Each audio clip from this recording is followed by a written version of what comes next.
Momen-momen di markas TNI penuh tawa dan keakraban, hingga sebuah mobil polisi memasuki gerbang. Mereka menyerbu, tapi targetnya bukan musuh, melainkan Iqbal, prajurit terbaik mereka. Iqbal dikeroyok, namun ia memilih untuk tidak melawan, membiarkan dirinya dipukuli hingga terkapar. Rekan-rekannya terkejut, bingung, dan marah. Tapi keesokan harinya, mereka menemukan sesuatu yang lebih aneh. Markas polisi yang terlibat serangan itu tiba-tiba kosong, seolah-olah semua orang menghilang. Sebelum kita lanjut ceritanya, jangan lupa like, subscribe, dan nyalakan loncengnya, agar tidak ketinggalan cerita-cerita menarik lainnya. Langit di atas markas Batalion Infanteri V terlihat kemerahan, menyambut sore yang damai. Udara dipenuhi aroma rumput yang baru dipotong dan suara tawa para prajurit yang sedang bersiap untuk istirahat. Di tengah keramaian itu, berdiri tegak Iqbal. Prajurit itu memiliki ketenangan yang tak biasa, seperti danau yang tenang di balik gunung yang kokoh. Fisiknya atletis, namun yang paling menonjol adalah tatapan matanya yang tajam namun penuh kedamaian. Ia adalah seorang pemimpin yang tidak banyak bicara, tetapi setiap gerakannya, setiap keputusannya, mencerminkan disiplin dan keteguhan yang luar biasa. Rekan-rekannya menghormatinya, bukan karena pangkatnya yang tinggi, tetapi karena karakternya yang teguh. Salah satu sahabat terdekatnya di markas, prajurit Yudi, sedang bercanda di sebelahnya, menceritakan kisah lucu tentang latihan baris berbaris yang baru saja usai. Tiba-tiba, tawa mereka terhenti. Sebuah suara deru mesin mobil yang tidak biasa memecah keheningan. Sebuah mobil patroli polisi berwarna abu-abu gelap, yang biasanya tidak pernah masuk ke area ini, berhenti mendadak di gerbang. 3 mobil lainnya menyusul di belakangnya, membentuk barikade yang mengancam. Yudi mengerutkan kening. "Ada apa ini, Bal?" bisiknya. Suaranya dipenuhi firasat buruk. Iqbal tidak menjawab. Matanya yang tajam menatap lurus ke arah sekelompok polisi yang keluar dari mobil-mobil itu. Mereka tidak berseragam lengkap, hanya mengenakan kaos hitam dan celana kargo. Wajah mereka terlihat tegang, penuh amarah yang terpendam. Salah satu dari mereka, seorang pria bertubuh besar dengan bekas luka di pelipis, melangkah maju. Matanya langsung tertuju pada Iqbal. Tanpa basa-basi, pria itu menunjuk ke arah Iqbal. "Itu dia. Tangkap dia," serunya lantang, membuat suasana tegang seketika. Rekan-rekan Iqbal yang tadinya santai kini bersiaga. Prajurit-prajurit lain yang berada di area itu segera berkumpul, membentuk formasi pelindung di sekitar Iqbal. Pertahanan alami itu terasa solid, seolah-olah mereka adalah benteng yang tidak bisa ditembus. Tetapi Iqbal mengangkat tangannya, memberi isyarat agar mereka mundur. Yudi, yang melihat Yudi, menggelengkan kepala, tidak mengerti. "Iqbal, ini tidak benar," bentaknya. Namun, Iqbal hanya menatapnya. Tatapannya begitu tegas, begitu final, sehingga Yudi terpaksa menuruti. Para polisi itu mendekat, langkah mereka terdengar berat di atas kerikil. Pria bertubuh besar itu mengayunkan tinjunya, langsung mengincar wajah Iqbal. Yang terjadi selanjutnya membuat semua orang terdiam. Iqbal, yang dikenal sebagai salah satu prajurit terbaik dalam pertempuran tangan kosong, tidak membalas. Ia hanya mengangkat tangannya untuk melindungi wajahnya, membiarkan pukulan demi pukulan mendarat di tubuhnya. Serangan itu tidak hanya datang dari satu orang, tetapi dari seluruh kelompok. Iqbal dikeroyok, dijatuhkan, tetapi ia tetap tidak melawan. Ia tidak meninju balik, tidak menendang, bahkan tidak mencoba melarikan diri. Ia hanya menerima setiap pukulan dengan ketenangan yang menakutkan, seperti patung yang tak bergeming di tengah badai. Yudi melihat darah menetes dari pelipis Iqbal, tetapi mata Iqbal tetap menatap lurus, seolah ia sedang melihat sesuatu yang tidak bisa dilihat oleh orang lain. Para prajurit TNI yang menyaksikan adegan itu merasa marah dan bingung.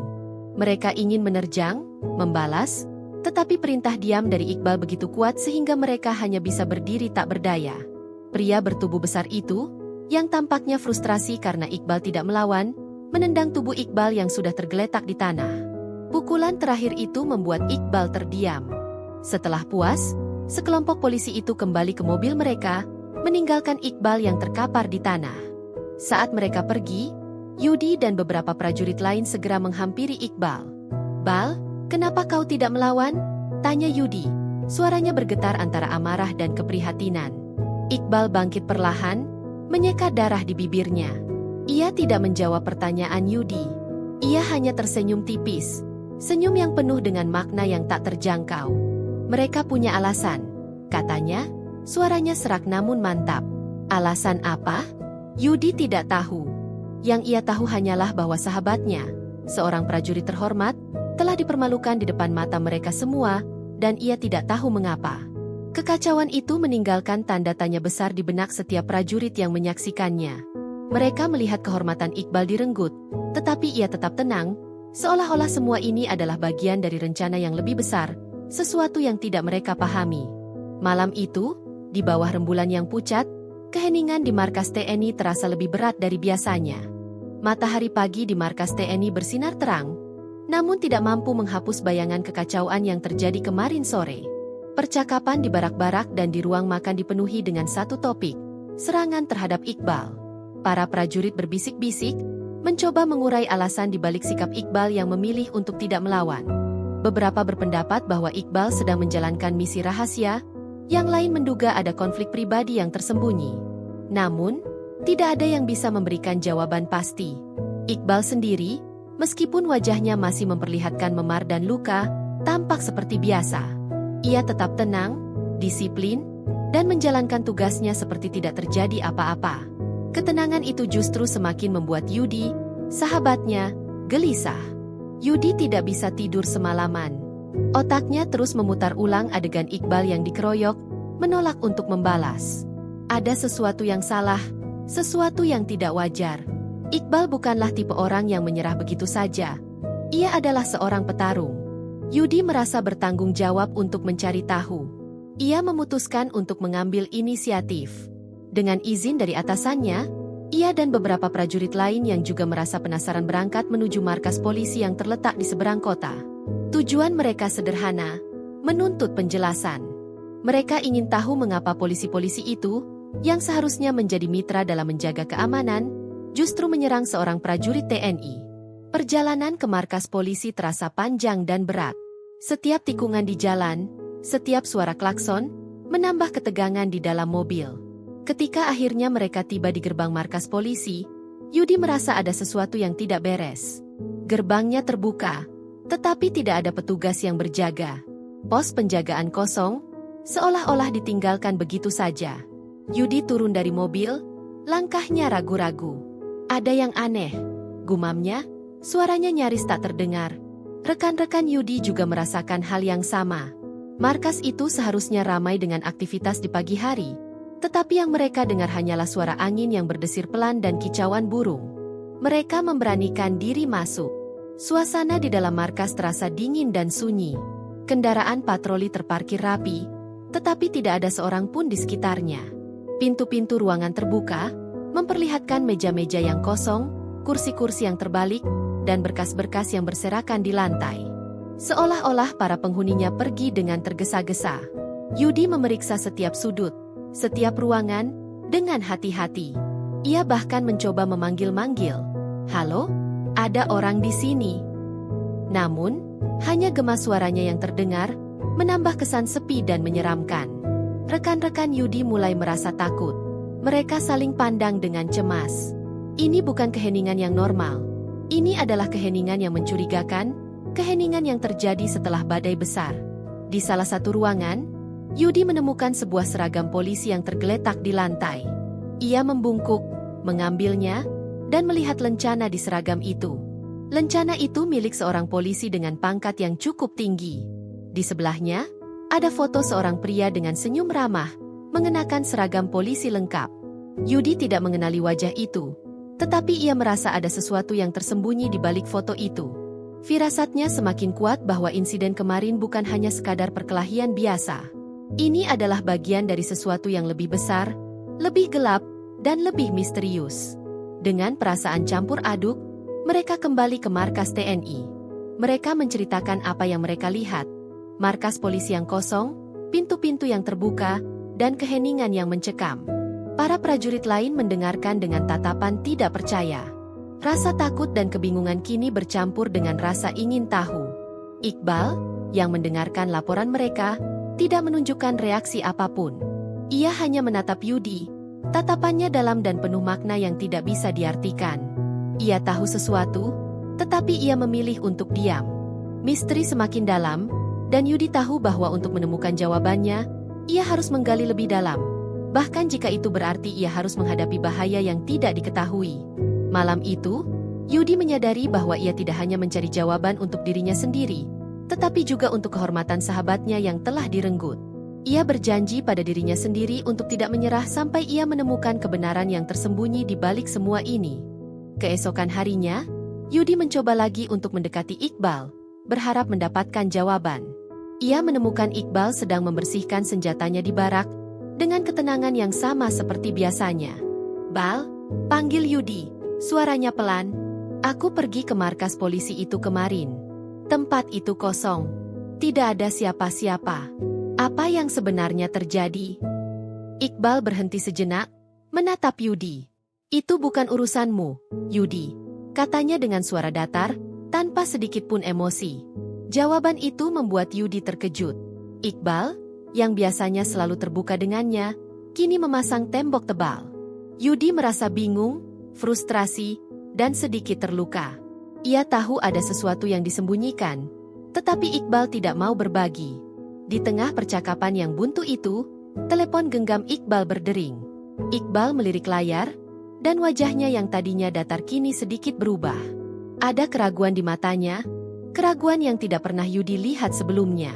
Ia menoleh ke arah Yudi, seolah meminta pengertian tanpa kata-kata, lalu beranjak keluar dari barak. Yudi mengikuti dari kejauhan, penasaran. Iqbal berhenti di sebuah sudut yang sepi, jauh dari keramaian, dan mengangkat telepon. Yudi bersembunyi di balik dinding, menguping. Suara di seberang sana terdengar asing bagi Yudi. Suara seorang pria yang berbicara dengan nada yang tenang namun tegas. "Iqbal," suara itu berkata, "kau melihatnya, kan? Apa yang terjadi di sana?"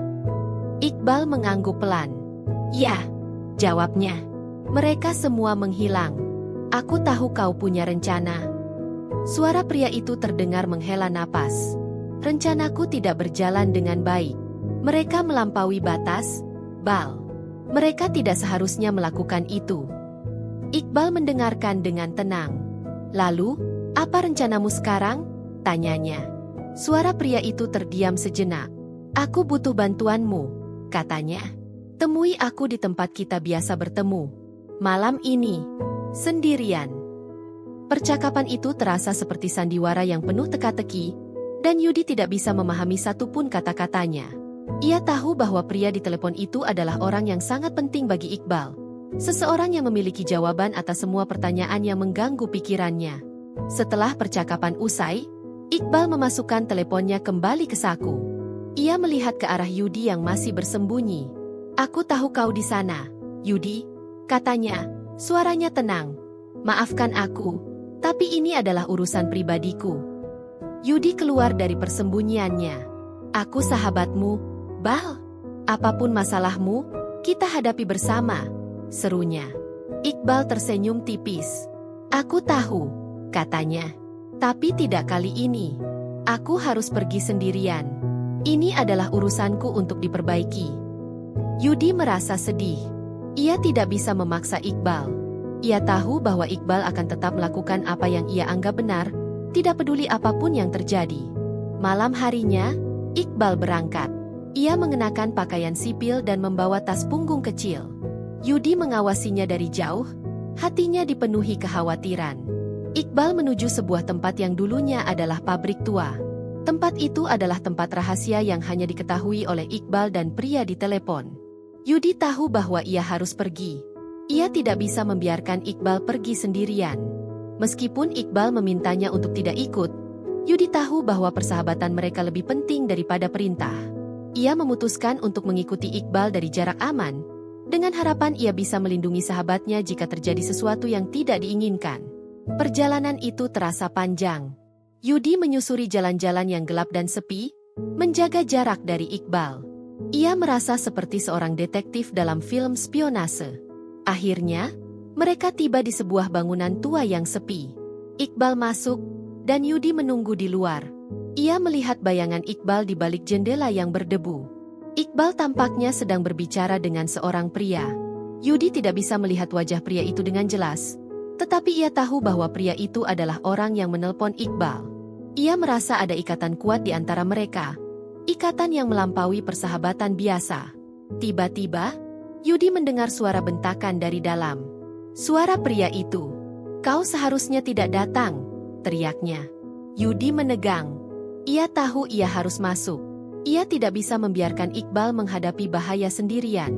Ia menarik napas dalam-dalam, bersiap untuk menerobos masuk. Namun, sebelum ia bisa melangkah, pintu terbuka, dan Iqbal keluar. Di belakangnya, berdiri seorang pria. Yudi terpaku. Ia mengenali pria itu. Itu adalah Chandra, seorang polisi yang pernah bertugas di markas yang sama dengan Iqbal. Yudi tidak bisa mempercayai matanya. Mengapa Iqbal dan Chandra bertemu di sini? Apa hubungan mereka dengan serangan kemarin? Pikiran Yudi dipenuhi dengan pertanyaan-pertanyaan yang tak terhitung jumlahnya. Ia tahu bahwa ia akan mendapatkan jawabannya sebentar lagi. Yudi melihat Chandra, pria yang ia kenal sebagai teman baik Iqbal, berdiri di belakang Iqbal di pintu masuk bangunan tua itu. Otaknya berputar, mencoba memahami situasi ini. Chandra adalah seorang polisi, sahabat Iqbal, tetapi ia juga dalang di balik serangan yang terjadi kemarin. Ini tidak masuk akal. Yudi merasa seperti sedang menonton film yang tidak ia mengerti. Ia melihat Iqbal dan Chandra berjalan mendekatinya, wajah mereka serius.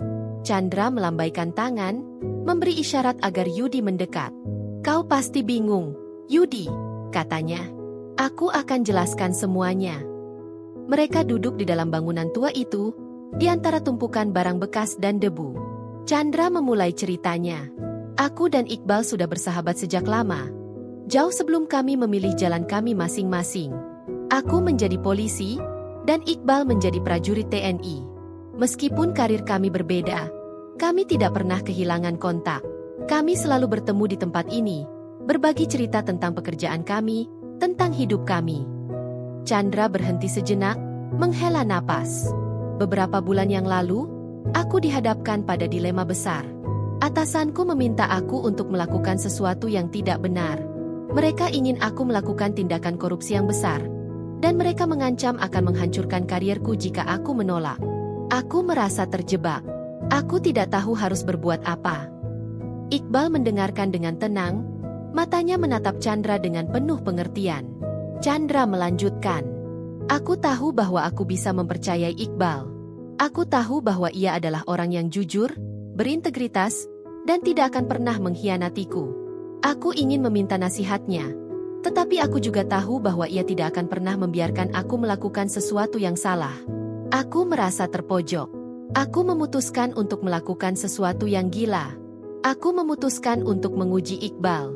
Aku ingin melihat apakah ia masih memiliki keteguhan yang sama, apakah ia masih memiliki hati yang sama seperti dulu. Aku merencanakan serangan itu," kata Chandra, suaranya pelan. "Aku memberitahu atasanku bahwa aku ingin menguji sekelompok prajurit TNI, dan mereka menyetujui. Aku tahu bahwa Iqbal adalah yang terbaik, jadi aku menargetkannya. Aku memerintahkan anak buahku untuk menyerangnya, untuk memancingnya, untuk membuatnya marah. Aku ingin melihat apakah ia akan membalas. Aku ingin melihat apakah ia akan melepaskan kemarahannya. Aku ingin melihat apakah ia akan menyerah pada perasaannya."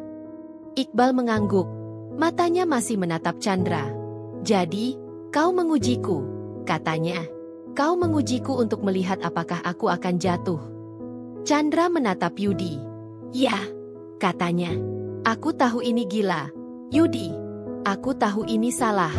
Tetapi aku ingin tahu apakah aku masih bisa percaya padanya. Aku ingin tahu apakah persahabatan kami masih sekuat dulu." Yudi mendengarkan dengan tatapan tidak percaya. Ia tidak tahu harus merasa apa. Ia merasa marah pada Chandra, yang telah berani menguji sahabatnya dengan cara yang brutal. Tetapi ia juga merasa kasihan pada Chandra, yang terperangkap dalam dilema yang mengerikan. Ia melihat Iqbal, yang tetap tenang, meskipun ia tahu ia telah dikhianati oleh sahabatnya sendiri. Yudi menyadari bahwa Iqbal tidak melawan bukan karena ia tidak bisa, tetapi karena ia tahu bahwa ada alasan di balik semua ini. Ia tahu bahwa Chandra tidak akan pernah menyakitinya tanpa alasan. Chandra menghela napas panjang. Aku salah, katanya. Aku salah karena aku meragukanmu, Iqbal. Aku salah karena aku mengira kau akan jatuh. Aku salah karena aku tidak mempercayaimu. Kau adalah orang yang paling berharga bagiku, Bal. Kau adalah orang yang paling berharga bagiku, dan aku hampir saja menghancurkan semuanya. Ia menatap Iqbal, matanya dipenuhi penyesalan. Maafkan aku, Bal, katanya, suaranya bergetar. Aku benar-benar minta maaf. Iqbal mendekati Chandra, menepuk bahunya. Aku tahu, katanya. Aku tahu kau tidak akan pernah menyakitiku dengan sengaja. Aku percaya padamu. Pengakuan itu membuat Chandra terharu. Ia merasa lega, seolah beban berat yang selama ini ia pikul kini telah terangkat. Yudi, yang menyaksikan adegan itu, menyadari bahwa persahabatan antara Iqbal dan Chandra adalah sesuatu yang sangat istimewa, sesuatu yang tidak bisa dihancurkan oleh konflik atau kesalahpahaman.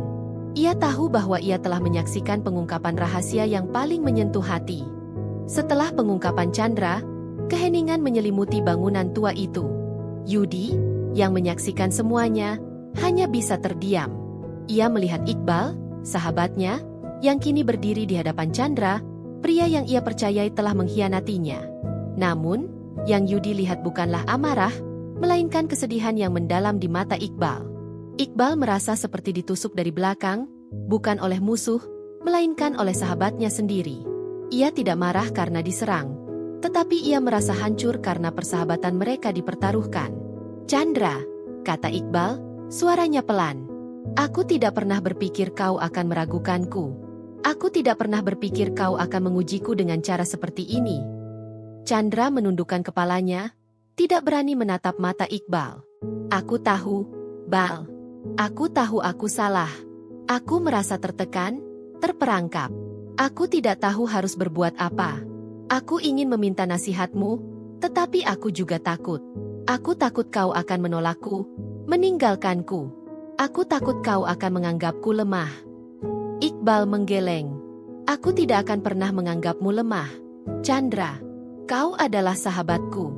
Apapun yang terjadi, aku akan selalu ada untukmu. Kata-kata itu membuat Chandra merasa semakin bersalah. Aku sudah membuat kesalahan yang sangat besar, Bal. Aku tahu aku tidak bisa menghapusnya, tetapi aku bisa memperbaikinya. Ia mengangkat kepalanya, menatap Iqbal dengan mata yang bertekad. Aku akan melakukan apapun untuk memperbaikinya. Aku akan mengambil risiko apapun, bahkan jika itu berarti mengorbankan karierku sendiri. Aku tidak peduli. Aku hanya ingin persahabatan kita kembali seperti semula. Iqbal mendekati Chandra, menepuk pundaknya. Kau sudah mengambil langkah yang benar, Chandra. Kau sudah mengakui kesalahanmu. Itu adalah hal yang paling penting. Yudi, yang menyaksikan adegan itu, merasa terharu. Ia melihat dua orang sahabat yang saling memaafkan, saling memahami, dan saling mendukung. Ia tahu bahwa persahabatan mereka lebih kuat dari segala rintangan. Aku punya rencana, kata Chandra, suaranya penuh tekad. Aku akan mengungkap kebusukan atasan-atasanku. Aku akan menceritakan semuanya. Bahkan jika itu berarti aku harus menghadapi konsekuensi yang mengerikan. Aku tidak akan membiarkan mereka lolos begitu saja. Aku akan membela kebenaran. Iqbal mengangguk. Aku akan membantumu, katanya. Kita akan melakukannya bersama. Chandra menatap Iqbal dengan mata yang berbinar-binar.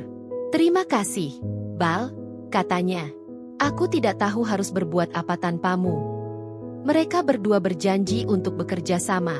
Iqbal akan membantu Chandra mengumpulkan bukti, dan Chandra akan membongkar semua rahasia yang tersembunyi. Mereka tahu bahwa ini bukan misi yang mudah. Mereka tahu bahwa mereka akan menghadapi musuh yang kuat, musuh yang akan melakukan apapun untuk melindungi rahasia mereka. Namun, mereka tidak takut. Mereka tahu bahwa mereka memiliki satu sama lain, dan persahabatan mereka adalah perisai terkuat yang mereka miliki. Yudi, yang menyaksikan janji itu, merasa bangga. Ia tahu bahwa ia telah menjadi bagian dari sesuatu yang sangat penting. Ia tahu bahwa ia telah menyaksikan kisah tentang persahabatan, kehormatan, dan keadilan.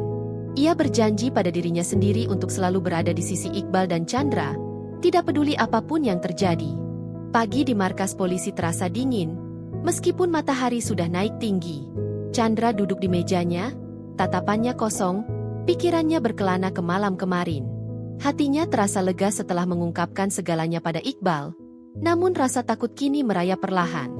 Ia tahu bahwa ia telah melampaui batas, dan konsekuensinya akan sangat berat. Di mejanya, ada sebuah berkas yang berisi data-data korupsi yang melibatkan atasannya.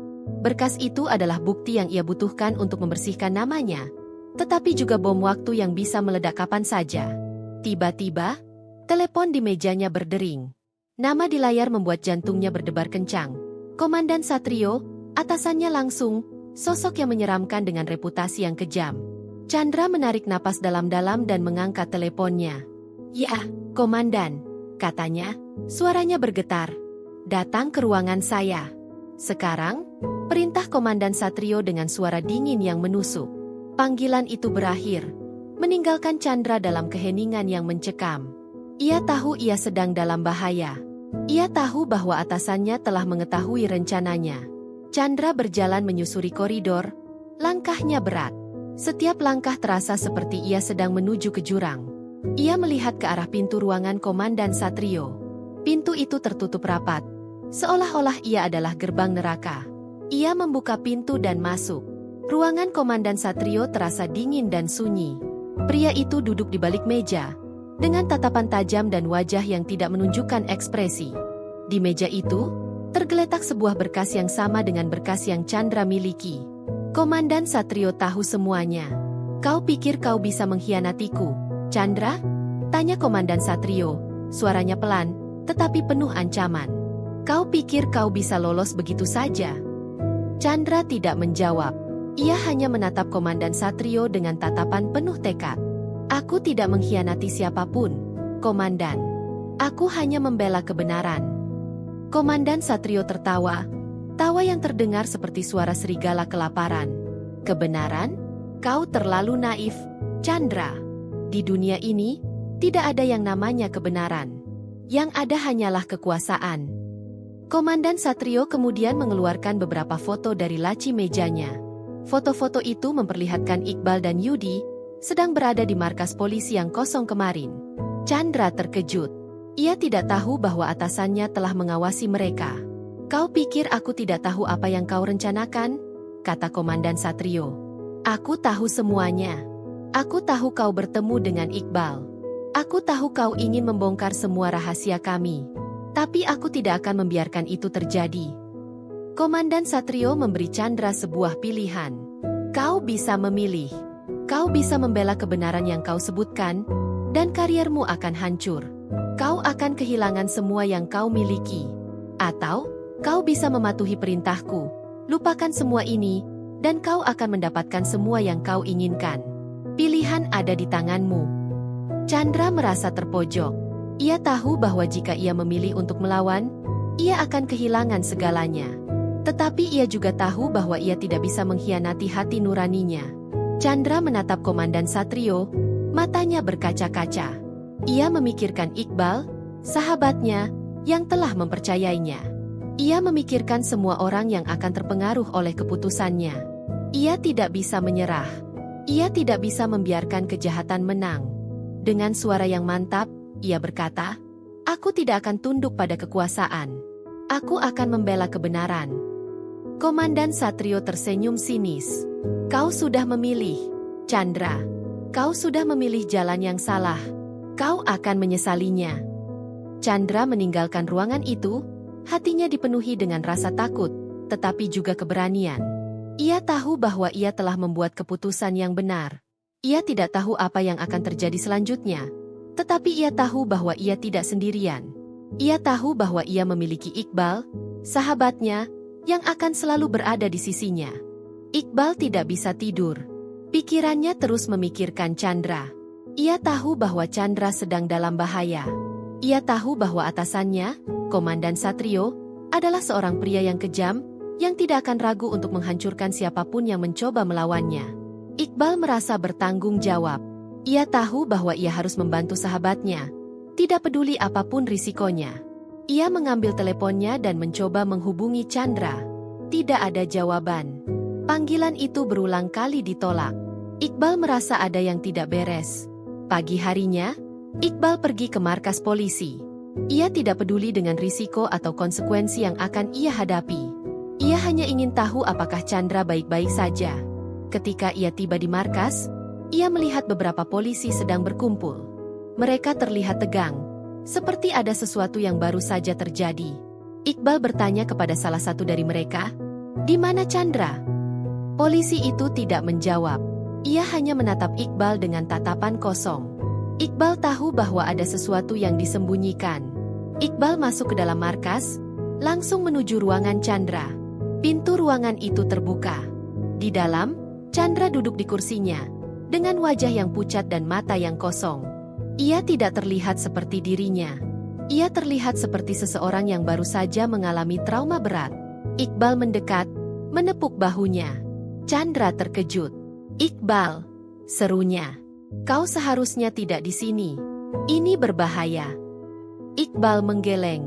"Aku tidak akan membiarkanmu menghadapi ini sendirian," katanya. Chandra menceritakan semuanya. Ia menceritakan tentang percakapannya dengan Komandan Satrio, tentang ancaman yang ia terima, tentang pilihan yang ia buat. Iqbal mendengarkan dengan tenang, matanya penuh dengan empati. "Kau sudah membuat keputusan yang benar, Chandra," katanya. "Kau sudah memilih jalan yang benar." Chandra menghela napas. "Tapi aku tidak tahu harus berbuat apa, Bal. Komandan Satrio punya segalanya. Ia punya kekuasaan, ia punya koneksi. Aku tidak bisa melawannya sendirian." Iqbal tersenyum tipis. "Kau tidak sendirian, Chandra," katanya. "Kau punya aku. Dan kita punya Yudi. Kita akan melakukannya bersama." Chandra menatap Iqbal dengan tatapan tidak percaya. "Kau akan membantuku?" tanyanya. Iqbal mengangguk. "Tentu saja," katanya. "Itu adalah tugas seorang sahabat." Mereka berdua menyusun rencana. Mereka akan bekerja sama untuk mengungkap kebusukan Komandan Satrio. Iqbal, dengan kemampuannya sebagai prajurit, akan membantu Chandra mengumpulkan bukti. Chandra, dengan pengetahuannya sebagai polisi, akan membongkar semua rahasia yang tersembunyi. Mereka tahu bahwa ini akan menjadi misi yang sulit, tetapi mereka tidak takut. Mereka tahu bahwa persahabatan mereka lebih kuat dari segala rintangan. Mereka mulai bekerja. Iqbal, dengan kemampuannya yang luar biasa dalam menyamar, berhasil menyusup ke dalam ruangan Komandan Satrio dan mengambil beberapa berkas rahasia. Chandra, dengan pengetahuannya tentang sistem kepolisian, berhasil mendapatkan akses ke data-data rahasia yang tersembunyi di dalam komputer Komandan Satrio.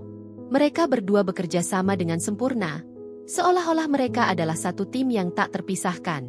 Namun, Komandan Satrio tidak bodoh. Ia menyadari bahwa ada seseorang yang mencoba mengancam kekuasaannya. Ia memerintahkan anak buahnya untuk mencari tahu siapa yang bertanggung jawab.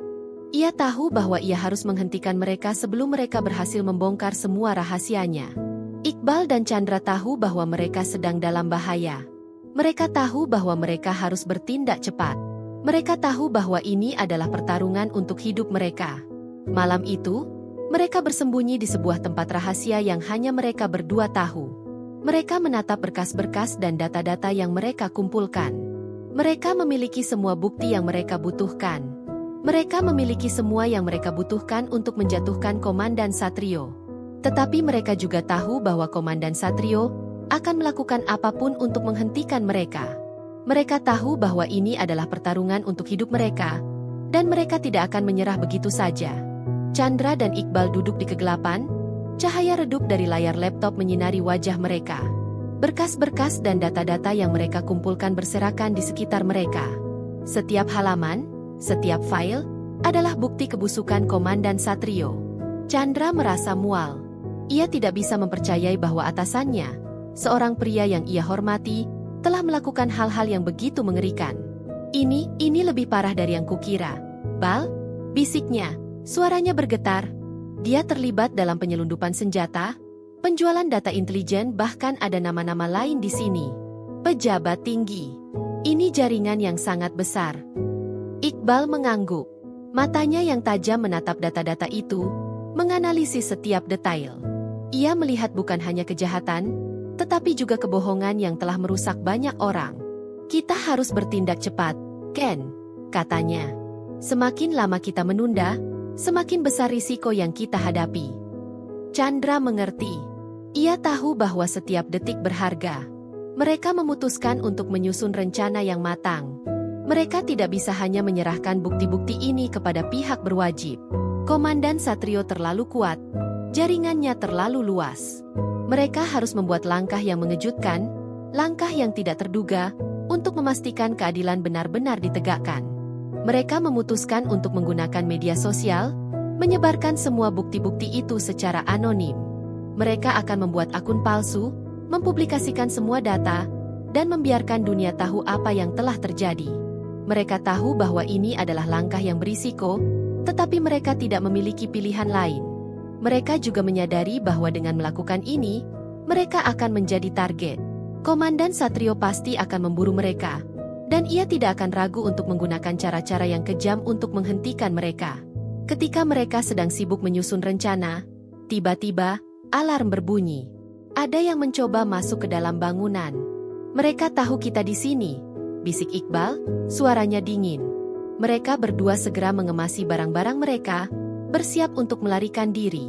Mereka melompat dari jendela, bersembunyi di balik semak-semak, dan melihat sekelompok polisi masuk ke dalam bangunan.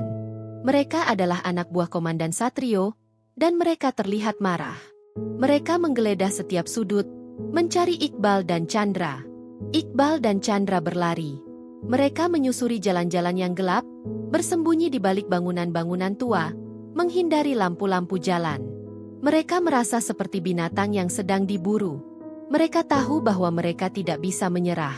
Mereka tahu bahwa mereka harus tetap berjuang, tidak hanya untuk hidup mereka, tetapi juga untuk keadilan. Di tengah pelarian mereka, Chandra terpeleset dan jatuh, kakinya terkilir. Ia mengerang kesakitan. Iqbal berhenti, kembali, dan membantunya berdiri. Kita harus terus, Ken, katanya. Mereka akan menemukan kita. Chandra menggeleng. Kau pergi saja, Bal. Aku akan menahan mereka. Iqbal tidak akan melakukannya. Tidak, katanya. Kita akan melakukannya bersama. Ia memapah Chandra, membantunya berjalan. Mereka berjalan perlahan, tetapi mereka tidak menyerah. Mereka tahu bahwa mereka harus mencapai tujuan mereka, tidak peduli apapun rintangannya. Akhirnya, mereka sampai di sebuah bangunan yang aman. Mereka bersembunyi di dalam, menunggu pagi. Mereka tahu bahwa mereka telah membuat kemajuan yang besar. Mereka memiliki semua bukti yang mereka butuhkan. Mereka memiliki semua yang mereka butuhkan untuk menjatuhkan Komandan Satrio. Tetapi mereka juga tahu bahwa pertarungan belum berakhir. Mereka tahu bahwa ini adalah pertarungan untuk hidup mereka, dan mereka tidak akan menyerah begitu saja. Malam itu, di tempat persembunyian mereka, Chandra dan Iqbal menghabiskan waktu berjam-jam untuk menyusun data. Mereka membuat salinan digital dari semua berkas, mengorganisirnya, dan menyiapkan semuanya untuk diunggah. Mereka bekerja dalam diam, tetapi kehadiran satu sama lain memberi mereka kekuatan. Mereka tidak perlu berbicara. Mereka tahu bahwa mereka memiliki satu sama lain. Pagi harinya, Chandra mengunggah semua data-data itu ke media sosial. Ia tidak menggunakan nama aslinya, tetapi ia menggunakan nama samaran yang ia dan Iqbal gunakan ketika mereka masih anak-anak. Ia tahu bahwa dengan melakukan ini, ia telah membuat langkah yang tidak bisa ditarik kembali. Ia telah memulai perang melawan Komandan Satrio, dan ia tahu bahwa ia tidak akan bisa kembali ke kehidupan lamanya. Namun, yang terjadi selanjutnya mengejutkan mereka. Tidak ada yang terjadi. Komandan Satrio tidak bereaksi. Berita itu tidak menyebar. Media sosial tetap tenang, seolah-olah tidak ada yang terjadi. Chandra merasa panik. Apa yang terjadi? Bisiknya. Mengapa tidak ada yang bereaksi? Iqbal menggeleng. Aku tidak tahu, katanya. Ada yang tidak beres. Mereka menyadari bahwa Komandan Satrio telah menggunakan kekuasaannya untuk menekan berita itu. Ia telah menyuap semua orang yang memiliki kekuatan, dan ia telah berhasil menutupi semuanya. Chandra merasa putus asa. Ia merasa seperti ia telah melakukan semua ini dengan sia-sia. Ia telah mengkhianati dirinya sendiri. Ia telah mengkhianati atasannya, Ia telah mengkhianati persahabatannya, dan semua ini tidak menghasilkan apa-apa. Ia merasa hancur. Tetapi Iqbal tidak menyerah. Ia tahu bahwa ia harus melakukan sesuatu yang lebih. Ia tahu bahwa mereka tidak bisa hanya mengandalkan media sosial. Iqbal dan Chandra memutuskan untuk pergi ke tempat yang tidak pernah mereka bayangkan. Kantor Komandan Satrio. Mereka tahu bahwa ini adalah langkah yang berisiko, tetapi mereka tidak memiliki pilihan lain. Mereka harus menghadapi Komandan Satrio secara langsung. Mereka harus membongkar semua rahasianya di hadapan semua orang. Ketika mereka tiba di kantor Komandan Satrio, mereka melihat sekelompok polisi sedang berkumpul. Mereka tampak bingung. Seperti ada sesuatu yang baru saja terjadi. Iqbal dan Chandra masuk ke dalam, dan mereka melihat Komandan Satrio sedang berbicara dengan seorang pria yang ia kenal sebagai Inspektur Jenderal. Inspektur Jenderal adalah seorang pria yang sangat dihormati. Seorang pria yang dikenal dengan kejujuran dan integritasnya. Iqbal dan Chandra melangkah maju. Mereka menatap Komandan Satrio dengan tatapan penuh tekad. "Kami tahu apa yang kau lakukan," kata Chandra, suaranya lantang. "Kami memiliki semua bukti." Komandan Satrio tertawa, tawa yang terdengar seperti suara serigala kelaparan. "Kau pikir kau bisa lolos begitu saja?" katanya. "Kau pikir kau bisa mengkhianatiku?" Iqbal dan Chandra tidak menjawab. Mereka hanya menyerahkan berkas-berkas yang mereka miliki kepada Inspektur Jenderal. Inspektur Jenderal membaca berkas-berkas itu dengan cermat. Wajahnya semakin terkejut dengan setiap halaman yang ia baca. Ia melihat semua kejahatan Komandan Satrio, semua rahasia yang ia sembunyikan.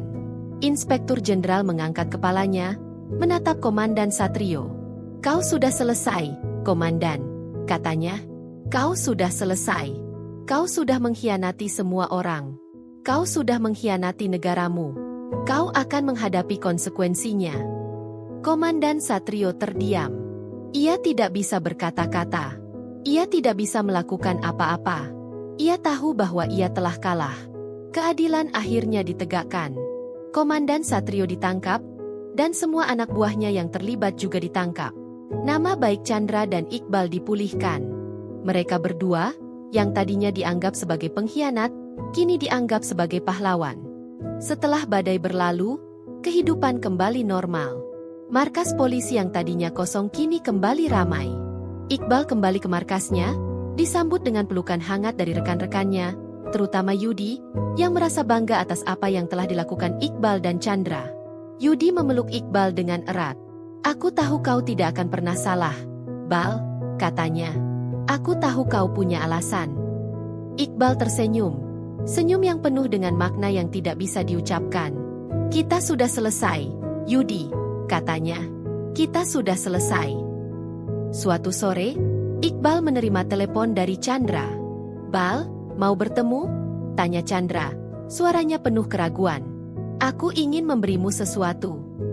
Iqbal mengangguk. "Tentu saja, Ken," katanya. "Di mana?" Chandra memberinya sebuah alamat. Alamat itu adalah tempat rahasia yang hanya mereka berdua tahu. Ketika Iqbal tiba di tempat itu, ia melihat Chandra sedang duduk di sebuah bangku. Wajahnya terlihat lelah, tetapi matanya berbinar-binar. "Iqbal," panggil Chandra. "Aku punya sesuatu untukmu." Ia menyerahkan sebuah kotak kecil. Kotak itu berisi sebuah lencana polisi yang telah ia lepas dari seragamnya. Di sebelahnya, ada sebuah surat. Iqbal mengambil surat itu dan membacanya. Surat itu berisi permintaan maaf Chandra, dan janji untuk selalu berada di sisinya. Iqbal menatap Chandra. Matanya berkaca-kaca. Ia tidak bisa berkata-kata. Chandra telah mengorbankan karirnya untuk persahabatan mereka. Ia telah mengorbankan segalanya untuk membuktikan bahwa ia adalah sahabat yang sejati. "Aku tidak bisa menerima ini, Ken," kata Iqbal. "Kau tidak perlu melakukan ini." Chandra menggeleng. "Aku harus," katanya. "Aku harus. Ini adalah caraku untuk menebus kesalahan-kesalahanku. Ini adalah caraku untuk membuktikan bahwa aku peduli padamu." Iqbal memeluk Chandra, pelukan yang penuh dengan kasih sayang dan persahabatan. "Kau sudah membuktikannya, Ken," katanya. "Kau sudah membuktikannya. Kau adalah sahabat terbaik yang pernah kumiliki." Chandra membalas pelukan Iqbal.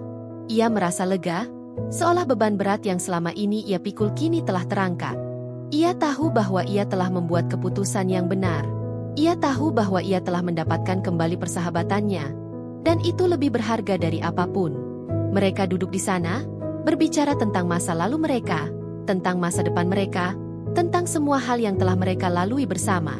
Mereka tidak lagi berbicara tentang pekerjaan mereka, tentang konflik mereka. Mereka hanya berbicara tentang persahabatan mereka. Mereka tahu bahwa persahabatan mereka adalah sesuatu yang sangat istimewa, sesuatu yang tidak bisa dihancurkan oleh konflik atau kesalahpahaman. Mereka berjanji untuk selalu menjaga kehormatan dan keadilan, tidak peduli apapun yang terjadi. Mereka tahu bahwa mereka akan selalu memiliki satu sama lain, dan itu adalah hal yang paling penting.